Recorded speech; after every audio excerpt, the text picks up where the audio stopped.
सर्वेभ्यो नमो नमः। कक्षा में उपस्थित सभी सदस्यों का आदर सहित अभिवादन एवं स्वागत भी। सभी सदस्य अपने अपने इष्ट देव का ध्यान करें। माता गायत्री के मंत्रों का एक बार उच्चारण अवश्य कर ले। साथ ही अपने प्रेरणा के स्रोत एवं अपने गुरुजनों को भी अंतर्मन से अभिवादन कर ले। हम लोगों के द्वारा नियमित रूप से प्रतिदिन कुंडली फलादेश पर आधारित कक्षा आयोजित की जाती है। आज की कक्षा में जैसा कि आप लोग व्हाइट बोर्ड पर देख रहे हैं, लिखा गया है ग्रह युद्ध क्या है। इसके बारे में हम लोगों ने पुस्तकों में भी पढ़ा, फल दीपिका पुस्तक में भी कुछ पढ़ा। कई बार ग्रह युद्ध की बातें आई, तो यह हुआ कि कम से कम इस पर विस्तृत रूप से एक बार चर्चा किया जाए। तो ग्रह युद्ध क्या है, इसका प्रभाव हम कैसे जाने की कुंडली पर पड़ने वाला है नहीं। जब भी आप लोग कक्षा में शामिल हो या यदि कक्षा में किसी कारणवश नहीं शामिल हो पाते हैं, अगर वीडियो मिली है, वीडियो देख रहे हैं, तो वीडियो देखते वक्त अपनी कुंडली जरूर रखें। वीडियो सुने, देखें, नोट्स बनाएं एवं उन सूत्रों को अपने कुंडली पर लगाएं। यदि लगता है ठीक है, नहीं लगता है तो अवश्य ही लिखे कि यह सूत्र मैंने अपने कुंडली में लगाया, यह सूत्र मेरे कुंडली पर नहीं लगा। एवं यदि कोई कक्षा में नया है और हमारे प्रतिदिन की कक्षा में शामिल होना चाहते हैं, तो स्क्रीन पर दिख रहे नंबर पर व्हाट्सएप पर कक्षा में कंटिन्यू हो सकते हैं, या इस वीडियो के डिस्क्रिप्शन में हमने अपने व्हाट्सएप समूह का लिंक भी दिया, वहां से भी आप शामिल हो सकते हैं। तो ग्रह युद्ध की जहां तक बात है, युद्ध का मतलब स्पष्ट है, आपस में लड़ाई। युद्ध का मतलब आपस में लड़ना, और ऐसे ढंग से लड़ना हरा देने के उद्देश्य से, पीछे छोड़कर आगे निकल जाने के उद्देश्य से जो लड़ाई हो उसे ही युद्ध कहा जाता है। और तो वैदिक ज्योतिष में, या जो कुंडली का फलादेश है, जो वैदिक ज्योतिष की बात की जाती है, हम लोग पढ़ते हैं, इस वैदिक ज्योतिष में ग्रह युद्ध ऐसी स्थिति है, यदि आपके कुंडली में ग्रह युद्ध वाली स्थिति बन रही है तो इसका प्रभाव जीवन भर देखने को मिलता है, लगातार कंटिन्यू। अब यह ग्रह युद्ध क्या है, हम लोगों ने पूर्व की कक्षाओं में पढ़ा है कि ग्रहों की कई अवस्थाएं होती हैं। ग्रहों की अवस्थाएं कई प्रकार की होती हैं।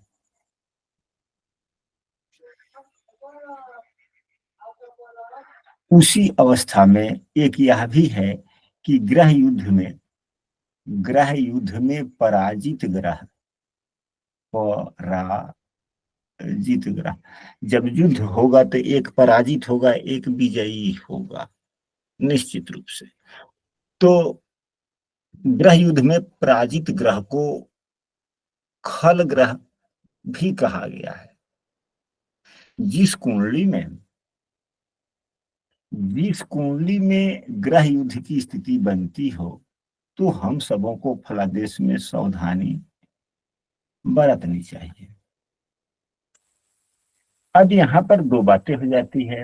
एक, कि हम फलादेश किस कुंडली की कर रहे हैं, लग्न कुंडली या प्रश्न कुंडली।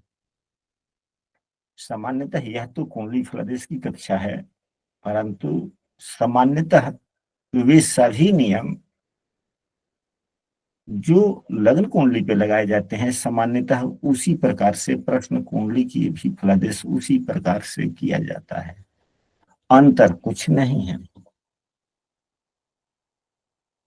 हाँ, प्रश्न कुंडली थोड़ा आसान होता है, क्योंकि इसमें ग्रहों की दशाओं का भयात भवोग इत्यादि निकालने की आवश्यकता नहीं होती। ग्रहों के दशाओं का इस्तेमाल नहीं होता, ग्रहों के गोचर का इस्तेमाल नहीं होता। लग्न कुंडली में कम से कम तीन वस्तुओं का उपयोग किया जाता है। एक, जन्म के समय जन्म के समय के कुंडली के विभिन्न भावों में स्थित विभिन्न ग्रह, विभिन्न भावों में स्थित यानी कि जन्म के समय के कुंडली में स्थित ग्रहगण एक।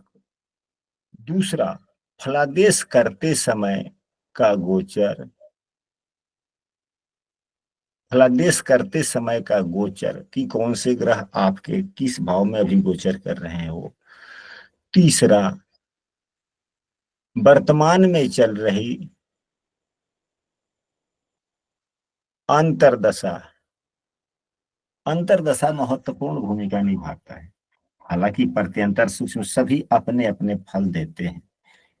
प्रश्न कुंडली का जो फलादेश होता है वह केवल वर्तमान के ग्रह के गोचर के आधार पर होता है। हालांकि सटीकता फलादेश में प्रश्न कुंडली से ज्यादा लग्न कुंडली के फलादेश में ज्यादा सटीकता होता है। इसलिए ज्यादातर व्यक्ति लोग लग्न कुंडली का से भी फलादेश करते हैं, क्योंकि उसमें जन्म के समय में ईश्वर ने हमारे लिए क्या किया, किस प्रकार का हमारा भाग्य है, वह सभी जन्म कुंडली के से पता चलता है। अब हम लोग विषय वस्तु पर आते हैं। तो इस ग्रह युद्ध का महत्व ज्यादा उपयोग प्रश्न कुंडली में किया जाता है। प्रश्न कुंडली में योग का महत्वपूर्ण स्थान, साथ ही कुछ अन्य भी योग हैं जो ग्रहों के स्थिति के आधार पर बनते हैं, जिसका उपयोग प्रश्न कुंडली में किया जाता है, लग्न कुंडली में नहीं। इंदु वार योग, इत्साल योग, मुत्सिल योग, इसराफ योग, कंबुल योग इत्यादि ग्रहों के विभिन्न स्थितियों के कारण कुंडली में सुयोग एवं कुयोग बनते रहते हैं। ग्रह युद्ध, जिसे खल ग्रह की संज्ञा ग्रहों की अवस्था में बतलाई गई है, यह भी इन्हीं योगों में से एक योग है। अब ग्रह योग युद्ध को हम लोग कैसे समझें, इसको विस्तृत रूप से पहले समझने का प्रयास करते हैं। हमारी आवाज शायद आप लोग सुन पा रहे हैं या नहीं? आ रही है गुरु जी, आ रही है। चलिए, सुनील शर्मा जी है तो समझिए कक्षा पूर्ण हो गई। तो ग्रह युद्ध इन्हीं सभी योगों में से एक योग है, इन्हीं योगों में से ग्रहों के इस्तेमाल। जब एक ही राशि में आप लोग अपने अपने कुंडली में देखें कि कोई ग्रह किसी ग्रह की युति है क्या। अब ग्रह युद्ध में सूर्य एवं चंद्रमा को नहीं लिया जाता। यह भी तीन प्रकार की स्थितियां बनती है। बृहत संहिता में पढ़ने पर यह पता चलेगा आपको, क्योंकि यह संहिता शास्त्रों का भी, ज्योतिष संहिता शास्त्रों से भी आया है। संहिता सब है वह ऋषियों की उक्ति है। तो बृहत संहिता में हमने पढ़ा, कल पूर्व में भी हमने पढ़ा था पूरा गति, कि यह तीन स्थितियां बनती है युतियों की, ग्रहों की युति की तीन स्थितियां बनती है। एक, सूर्य के साथ में कोई ग्रह युक्त हो। एक, दूसरा, चंद्रमा के साथ कोई ग्रह युक्त हो जाए। तीसरा, अन्य किसी ग्रह के साथ में युक्त हो। अन्य तीसरा कौन सा स्थिति बनता है? तो मंगल, बुध, गुरु, शुक्र या शनि। अगर इन पांचों ग्रहों में से किसी एक, दो, तीन, नहीं ना, एक का तो युति हो ही नहीं सकता, दो, तीन, चार या पांचों ग्रह, इनमें से कोई दो या दो से अधिक ग्रह जब एक ही राशि में हो, कुंडली के किसी भी एक ही भाव में अवस्थित हो, तो ग्रह युद्ध की संभावना बन सकती है, संयोग हो सकता है, ग्रह युद्ध में ग्रह हो सकता है। दूसरा,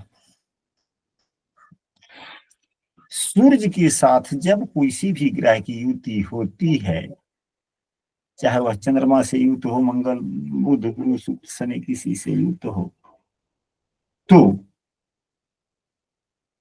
संबंधित ग्रह अस्त हो जाते हैं। इसे अस्त की संज्ञा दी गई है। राहु एवं केतु ये कोई ग्रह नहीं है, ये तो प्रतिबिंब मात्र है, ये छाया है। हम सभी मनुष्य हैं। हम लोगों का अस्तित्व है, हम ही लोगों का जो छाया पृथ्वी पर है, जो पड़ती है या कहीं पड़ती है, उसमें कोई वास्तविकता नहीं है, लेकिन प्रभाव तो छोड़ ही देता है। जहां पर हमारी छाया पड़ती है वहां रोशनी नहीं जाती, वहां रोशनी नहीं पहुंचती, चाहे दिन का ही समय हो। यहाँ पर सूर्यदेव हैं, हम कहीं भी हो सूरज की रोशनी में जब खड़े हो जाएंगे तो हमारी छाया, अगर यहाँ पे हम खड़े हो गए तो हमारी छाया इधर आएगी। अगर हम लंबे देर तक यहीं खड़े रह गए तो छाया लंबे देर तक यहाँ पे पड़ा हुआ रहेगा। अगर हमने कोई भी अन्न, अनाज, गीला कपड़ा अगर हमने ऐसे फैला रखा है, यदि हमने ऐसा अपना कपड़ा फैला रखा है सूखने के लिए, तो वह भाग जहां पे हमारी छाया नहीं पड़ती है वह भाग जल्दी सूख जाता है। जिस भाग पर हमारी छाया पड़ जाती है वह भाग नहीं सूखता। यानी कि किसी कारणवश सूरज की छाया पड़ जाए तो क्या वह कपड़ा सामान्य स्थिति में सूखेगा? नहीं गुरुजी, अगर छाया पड़ेगी ऊपर नहीं सूखेगा। एक ही कपड़ा हो और आधे को धूप में डाल दीजिए, उसका कुछ अंश पर छाया कर दीजिए, तो जो धूप में है वह जल्दी सूख जाएगा। तो हम लोग इस सूत्र के सहारे हमने यह समझा कि जहां राहु का संबंध हो जाता है, यह छाया है, वह सामने वाला जो है रश्मि तरंगे नहीं जाने देता, इसलिए हमें वहां लाभ नहीं मिलता। नियम यह है। और हम लोग कह देते हैं, क्या पुस्तकों में भी लिखा हुआ है कि ग्रहण लग गया। तो ग्रहण तो शब्द आएगा ही आएगा, क्योंकि सूर्य चंद्रमा के कारण जब ग्रहण लगता है तो पृथ्वी पर रोशनी बंद हो जाती है ना। तो जी वही गुरुजी। तो बात वही है। चलिए ठीक है, अस्त हो जाता है। तो सूर्य के साथ में अस्त हो गया, राहु केतु को इसमें नहीं लिया गया। चंद्रमा के साथ भी किसी ग्रह की युति हो सकती है। तो चंद्रमा मन है, ममता है, निश्चल है। चंद्रमा किसी से भी शत्रुता नहीं रखता। किसी भी वास्तविक ग्रह से, राहु केतु को छोड़कर किसी ग्रह से शत्रुता नहीं करता। और जहां शत्रुता नहीं है उस शब्द को क्या कहेंगे? एक सफल ज्योतिषी के पास में शब्दों का भंडार होना चाहिए, पर्यायवाची ढेर सारे शब्दों का ज्ञान होना चाहिए। फलादेश में इसका बहुत महत्वपूर्ण स्थान है। तो जहां भावना की लहरें उठने लगे, शत्रुता समाप्त हो जाए, फिर उसी को तो समागम कहते हैं। क्या कहते हैं? समागम। समागम। समागम का मतलब कि विचारों का मिल जाना। हम हमारी बात तुम भी मान रहे हो, तुम्हारी बात हम भी मान रहे हैं, कोई विरोधी नहीं, इसी को कहते हैं समागम। तो चंद्रमा तो किसी से शत्रुता करता नहीं, सबकी बात यह भी मान लेता है। गुरुजी शाम कहेंगे ना, ये तो हमारे अपने मन का बात है। अलग अलग लेखक को जो समझ में आता है, टीका में भी अपने शब्दों का इस्तेमाल कर लेते हैं। हम लोग भी अपने अनुभव के आधार पर अपनी भावनाओं को व्यक्त कर लेते हैं। वास्तविकता तो ऋषि मुनि जानेंगे। तो यह 3 बातें आ गई, स्पष्ट हुआ? जी गुरुजी। जिस प्रकार, अब यहाँ पर आइए चौथा नियम इसका, कि जिस प्रकार राहु एवं केतु को अस्त दोष नहीं लगता, जिस प्रकार राहु एवं केतु को अस्त दोष नहीं लगता, ठीक उसी प्रकार, 5वां सूत्र, चौथा कि राहु केतु को अस्त दोष नहीं लगता, ठीक उसी प्रकार सूर्य एवं चंद्रमा को ग्रह युद्ध दोष नहीं लगता, चाहे वह प्रश्न कुंडली, लग्न कुंडली हो, नहीं लगता। शेष जो ग्रह बच गए, मंगल बुध गुरु शुक्र शनि, इनमें ग्रह युद्ध लगता है। केवल मंगल बुध गुरु शुक्र एवं शनि ग्रह युद्ध में शामिल होते हैं या दोष लगता है। बातें अब यहां तक स्पष्ट हो गई। अब तो ग्रह युद्ध के बारे में समझने में कहीं से कोई दिक्कत नहीं है। नहीं गुरुजी। नहीं अब, गुरु अब इसके बाद में आता है कि इसका आकलन कैसे करें। आकलन कैसे करें? हम लोग यहाँ पर अध्ययन कर रहे हैं, वैसे 2-4 मिनट की वीडियो बना के शेयर करना वह अलग विषय वस्तु है। कक्षा के लिए एक दूसरे का ज्ञान आदान प्रदान करने के लिए करना अलग विषय वस्तु हो जाता है। तो हम लोगों ने फल दीपिका पुस्तक में पढ़ा है कि जब दो ग्रहों का अंश राशि अंश कला बिल्कुल समान हो तो ग्रह युद्ध में पाया जाता है, और ऐसी स्थितियां न के बराबर आती है। इसलिए लग्न कुंडली में उतना महत्वपूर्ण स्थान नहीं है, लेकिन ध्यान देना चाहिए। ऐसी ही बात हम लोगों ने पूर्व की कक्षा में पढ़ा है ना, फल दीपिका के जी गुरु जी।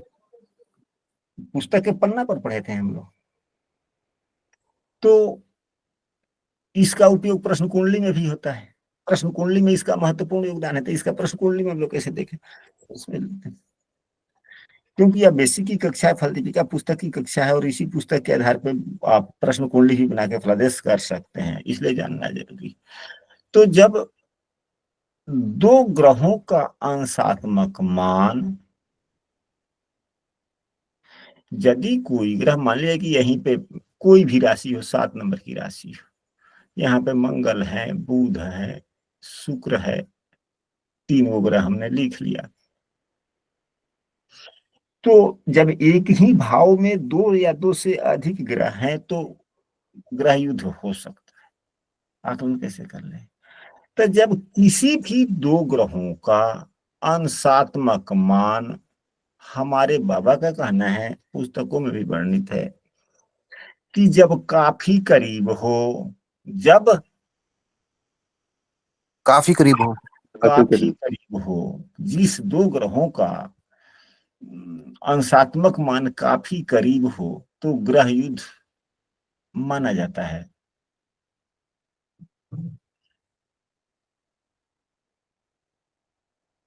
बाबा का कहना है कि अगर एक नवमांश तक है अंतर, एक नवमांश का मान कितना होता है? 3 अंश 20 कला होता है। तो ग्रह युद्ध में के अंदर में आता है। अब मान लिया कि मंगल का अंशात्मक मान 17-25 है और बुध का अंशात्मक मान 16-15 है, शुक्र का अंशात्मक मान, ये बुध हो गया, शुक्र का अंशात्मक मान 25 डिग्री है। अब यहाँ पे कौन से 2 ग्रह? मंगल बुध गुरुजी। मंगल बुध दोनों ग्रह युद्ध में आ गए। ग्रह युद्ध में आ गए। प्रश्न कुंडली में इनका बड़ा महत्वपूर्ण स्थान है। अब इस दोनों में जीता कौन, विजेता कौन, पराजित कौन? तो जिसका अंश अधिक होता है, जिसका अंश अधिक होता है वह पराजित समझा जाता है। अधिक, जिसका अंश अधिक वह पराजित, जिसका कम वह विजयी। गुरु जी अगर ये युति स्वराशि में बने, जैसे यहाँ पर मंगल जी वैसे तो अंश में ज्यादा है, अगर 1 या 8 नंबर की राशि में ये युति बने फिर? तो अब मंगल विजेता है कि, अब यहाँ पर मंगल विजेता है ना कि हारा हुआ है, पराजित है, तो यहाँ पर मंगल अधिक पराजित है। पराजित है। अगर पराजित ग्रह अपने स्वराशि में हो तो बलवान हो गया, तो पराजित का दोष कम हो जाएगा। पराजित का मतलब बलहीन हो जाना, पराजित का मतलब बलहीन हो जाना। लेकिन अपने घर में ही अगर कोई हो और हार जाए फिर भी उतनी चिंता उसे नहीं रहती, उतना वो नहीं रहता। लेकिन यदि कोई व्यक्ति दूसरे के घर में है, दूसरे के दरवाजे पर है और वहां पर हार जाए तो थोड़ा ज्यादा ही स्थितियां खराब होती है। तो अपने घर पर अगर कोई हार भी जाता है तो उतना ये नहीं हो पाता, हमारा मानसिक स्थिति ठीक रहता है। तो अगर स्वगृही कोई ग्रह है और वह ग्रह युद्ध में हारा हुआ हो गया, खल ग्रह का काम कर रहा है, तो वह स्वगृही हो गया, तो उतना नुकसान नहीं करता है, क्योंकि खल ग्रह बुरे फल देते हैं। खल ग्रह बुरे बुरे फल फल देते हैं। लेकिन हाँ, खल ग्रह बुरे फल देते हैं, परंतु स्वगृही ग्रह भी अच्छे फल देते हैं। तो एक तरफ से बुरा सूत्र लगा, दूसरा तरफ से अच्छा सूत्र लगा, is equal to minus plus बराबर हो गया। अगर वही स्वराशि का हो, ग्रह युद्ध में ना हो, तो माइनस कुछ नहीं हुआ, ज्यादा फल दे देगा। बातें स्पष्ट हो गई। जी गुरुजी। अब आप लोग देखें इसी सूत्र को लग्न कुंडली में लगाकर कि क्या आपके कुंडली में कोई ग्रह ग्रह युद्ध में बन रहा है, खल ग्रह कोई बन रहा है, तो वह किस भाव का स्वामी है और कौन वह ग्रह कौन है। इन तीनों चारों चीजों को मिला करके आप उसका आकलन कर सकते हैं। अब मान लिया जाए इसी उदाहरण कुंडली में, कुंडली साफ करते हैं थोड़ा सा। मान लिया जाए कि इसी उदाहरण कुंडली में मंगल देव ही पराजित ग्रह हो गए, किसी लग्न की कुंडली बना ले, अगर 7 8 9 10 11 12 1 2 3 4 5 यहीं पे मंगल है, पराजित हो गए। 17 हो गया, बुध का हो गया, 16 पराजित हो।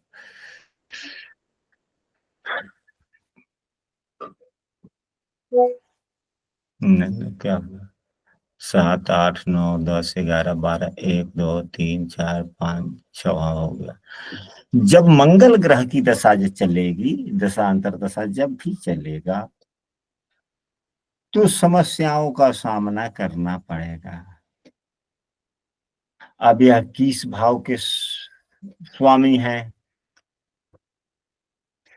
तो मंगल देव की 7वें भाव में भी राशि है एवं दूसरे भाव में भी राशि है। तो 7वां भाव साझेदारी का होता है, साझेदारी में समस्याएं आएंगी।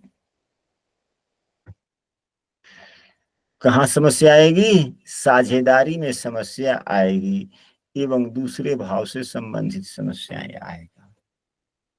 यहाँ साझेदारी अच्छी भी हो सकती है, दाम्पत्य जीवन में समस्याएं आ सकता है। 7वां भाव से जिन जिन विषय वस्तुओं को देखा जाता है, उन विषय वस्तुओं में से किसी भी विषय वस्तु में हानि हो सकता है, किसी अन्य विषय वस्तुओं में लाभ भी हो सकता है, अच्छा भी हो सकता है। वह ग्रह के कारकत्व एवं प्रश्न पर निर्भर करता है। यदि यह किसी महिला की कुंडली हो, यदि यह किसी महिला की कुंडली हो और देवगुरु बृहस्पति देवगुरु बृहस्पति अच्छी स्थिति में हो, यहीं पे हो जाए देवगुरु बृहस्पति, और शुक्रदेव भी हो जाए, या शुक्रदेव यहाँ न भी हो, शुक्रदेव यहीं पे हो जाए 10वें भाव में, समस्याएं कहाँ से आएंगी? फिर दाम्पत्य जीवन से होगा ही नहीं समस्या। क्या वैवाहिक जीवन में समस्याएं आएंगी? नहीं गुरुजी, स्वराशि के हो गए। नहीं ना, देवगुरु बृहस्पति की 7वें भाव पर दृष्टि पड़ गई। 7वें से चौथे भाव में शुक्र देव हैं, शुक्र की दृष्टि चौथे भाव पर भी पड़ी। दाम्पत्य जीवन में बिल्कुल समस्याएं नहीं हुई। अब समस्याएं कहाँ आ जाएगा? अगर बुधदेव कुंडली में, अगर बुधदेव कुंडली में यहीं पे हैं और शनिदेव यहाँ पर हैं, बुध शनि से दृष्ट हो गया, शनि से मंगल भी दृष्ट हो गया, तो मंगल का जो भाव बनता है वह भाव देव गुरु बृहस्पति के द्वारा सुरक्षित हो गया। परंतु बुध देव का जो भाव हुआ या कारकत्व हुआ, उसकी रक्षा देव गुरु बृहस्पति से नहीं हो पाया। या वो भी रक्षा कर भी रहे हैं, लेकिन रक्षा करने का प्रयास कर रहे हैं, परंतु नहीं हो पा रहा है। देव गुरु बृहस्पति यहाँ बुध देव पर शनि की दृष्टि हो गई,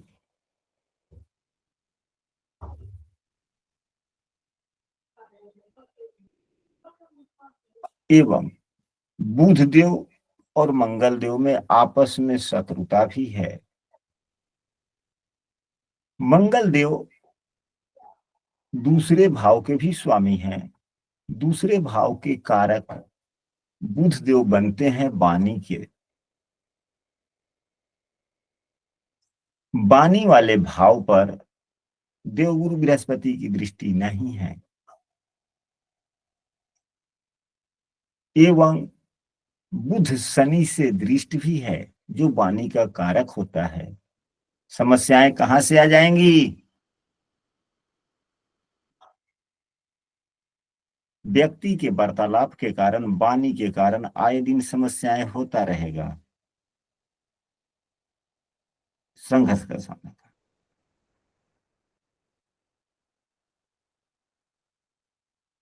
बातें स्पष्ट हो गया?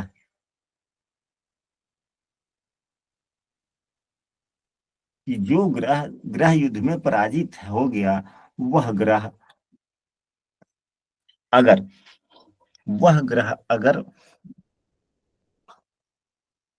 तो उनकी दशाओं में उनके कारकत्वों का नुकसान होता है, समस्याएं आती है, शारीरिक मानसिक में समस्याएं, कार्यों में विलंब होगा, जीवन में संघर्ष होगा, तरह तरह की समस्याएं। लेकिन वह समस्याएं किस प्रकार की हो सकती है? तो संबंधित उस समस्याओं के या उस विषय वस्तु के जो ग्रह बनते हैं, अगर मजबूत स्थिति में, शुभ स्थिति में, तो समस्याएं नहीं आएंगी। दूसरे जो उस भाव से संबंधित अन्य भी प्रश्नों के जिसके संबंधित ग्रह कमजोर होंगे, खराब होंगे, उससे संबंधित समस्याएं आएंगी, नहीं कि 7वें भाव से संबंधित सभी विषय वस्तुओं से। अब बातें स्पष्ट हो गया? जी गुरुजी। कहीं कहीं यह भी देखा जाता है कि 2 प्रकार की स्थितियां बनती है। वह कौन कौन सी? एक और अन्य कायदे से पराजित ग्रह या ग्रह युद्ध देखा जाता है सामान्यतः। वह क्या है? 2 प्रकार के ग्रह होते हैं गति के अनुसार। अब यहाँ मंगल देव लगभग 45 दिन, बुध देव लगभग 30 दिन से भी कम, 22-25 दिन, 25 ही लिख लेते हैं। देव गुरु बृहस्पति 12-13 महीने 12 लिख लेते हैं। शुक्र देव लगभग वही महीने दिन के आसपास में, तो इनको 30 ही लिख लें, हालांकि 30 से भी कम। शनि देव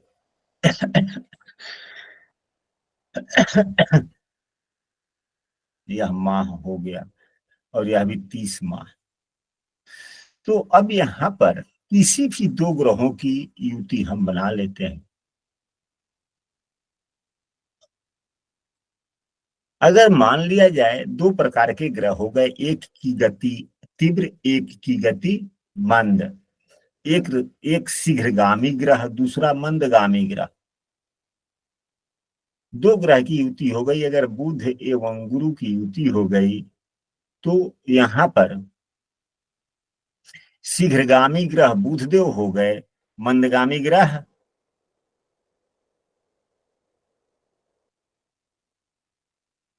गुरुदेव हो गए। अगर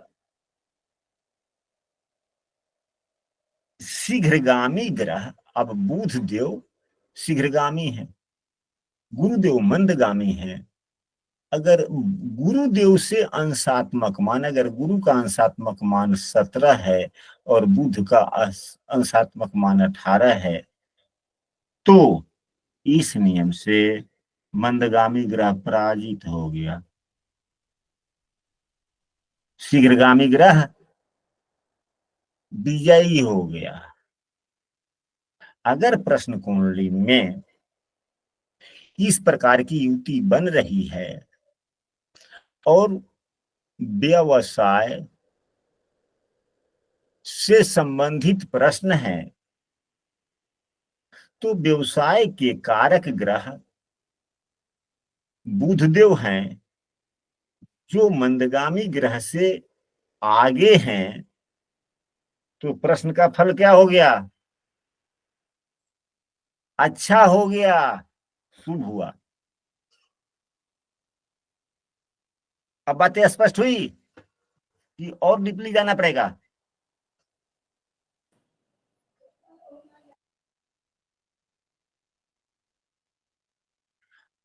अब हम लोग चलते हैं, मुझे एक बार फिर से ये नियम बोल दीजिए। जब प्रश्न कुंडली से हम फलादेश कर रहे हों और किसी भी दो ग्रह की युति हो और जो मंदगामी ग्रह है उससे आगे शीघ्रगामी ग्रह वाला निकला हुआ स्थिति में हो, तो अच्छा फल हो। मंदगामी ग्रह पराजित हो जाता है और शीघ्रगामी ग्रह विजयी कहा जाता है। यदि हम प्रश्न कुंडली से फलादेश करते हैं, यहीं पे देव गुरु बृहस्पति का अंशात्मक मान अगर 17 है, बुध देव का 18 है, और बातें वाणी से संबंधित हो, बातें व्यवसाय से संबंधित हो, बातें गुना गणित से संबंधित हो, तो फल शुभ मिलने की संभावना बन जाती है। हेलो, हाँ हेलो, हाँ बोल जाओ। अच्छा तो कौन? ठीक है ठीक है ठीक है ठीक है ठीक है ठीक है। ना ना, हम 8:15 बजे तक पहुंच रहे हैं।